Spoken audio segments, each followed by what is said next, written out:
my name's Mark. I work at Snow Rock in Hemel Hempstead. I'm the equipment supervisor here and I've been snowboarding for about 8 or 9 years. Today what we're going to be talking about is mounting your snowboard bindings onto your snowboard itself. Now in this world there is 3 types of snowboard binding itself. We have what we class as a 4-pin system, which is available on 99% of the brands within the world of snowboarding.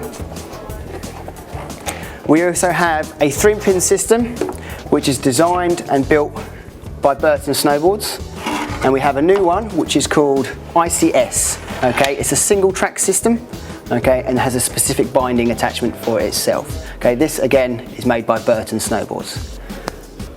First thing we're going to go through is the 4-pin system. Okay, what we have here is we mount one binding onto here. So the first thing we do is make sure we have a correct binding, okay, to actually match up with this board. So this is a suitable mission binding by Burton, which will match up very nicely with this K2 believer. The next thing we do is collect our actual binding plates and screws.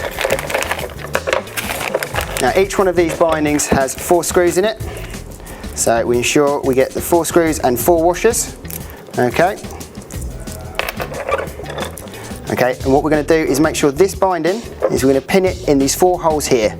Okay, this is a center point of the board.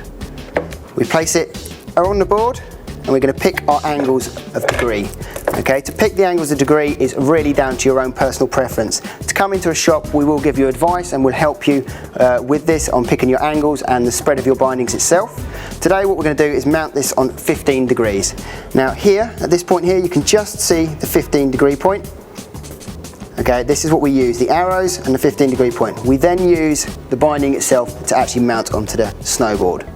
So what we want is we want an equal distance between the toe plate, which is this here area here, and the heel plate, which is this area here. Okay, equal distance, so we're going to use the central screws on the plate itself. So we put the 4 screws with their washers in.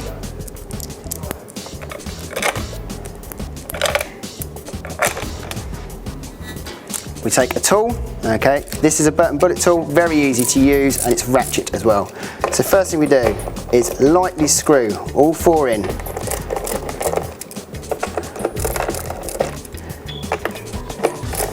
To ensure all the threads have taken to the snowboard itself. Once we've done that, we then tighten.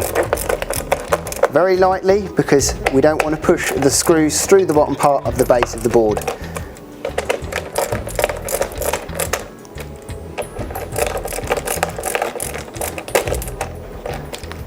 And there we have the binding screwed onto the actual snowboard itself. Note that the ratchets on the ankle strap and the toe strap are on the outside of the board. Okay, this is the correct position. If you put them on the inside, it's going to hinder your snowboarding ability. Okay, the next one we do is a 3-pin system, very similar to the 4-pin system, except we use 3 screws instead. So again, we take our binding, we place it on here. Now the same applies to this one as well. Once we have done this, we pick the center pillar, so I'm picking the 3 pins here, okay, matching it up one more time, 15 degrees, okay, placing it centralized, except now you can see I'm using 1, 2 and 3 screws rather than the 4. Place it down into the actual screw holes, again lightly screw. This one can be a little bit difficult because they sometimes move around.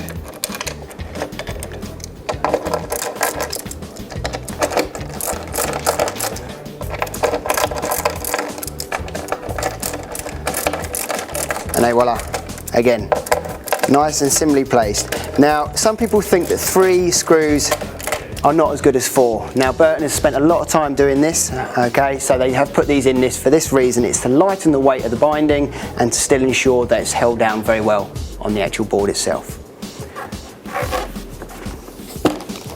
Last but not least, the newest binding available on the market, which is called ICS. Now this is slightly different and a lot of people might have seen this before and wonder how does it actually hold your foot down.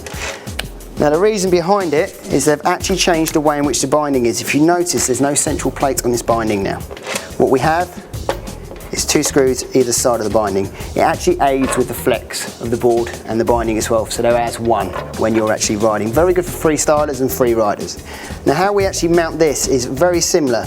Your degrees are here, and they are individual degrees rather than the 3 degrees you get on any normal base plate system. This middle bubble is basically your positioning of your binding fore and aft, okay, and the central bubble is how you actually pick how wide your actual stance is going to be on your board itself. Now we do this by pushing either side there, forward and aft, and picking your degrees. So again, what I'm going to do is reference point it 15 degrees and make sure it's nice and central on the actual binding itself. We then take the 2 bolts and place them in the screws. Same system again, lightly turn till nice and tight, okay, and do up completely at the end. Now there is only 2 screws to this, but again, Burton has spent a lot of time on their R&D on this one, so it does work very well. Now the added advantage with this is at any point during your snowboarding trip, you want to change your angle or you want to set yourself up slightly different. You undo lightly, as shown, until the binding is free moving. Okay, and then from there you can move your binding to wherever you want to position it. So basically it's a lot easier with this binding system to actually make yourself change your stance for whatever term of riding or type of riding you're doing, whether it be free ride, freestyle or all mountain. That's how you attach your bindings to your board.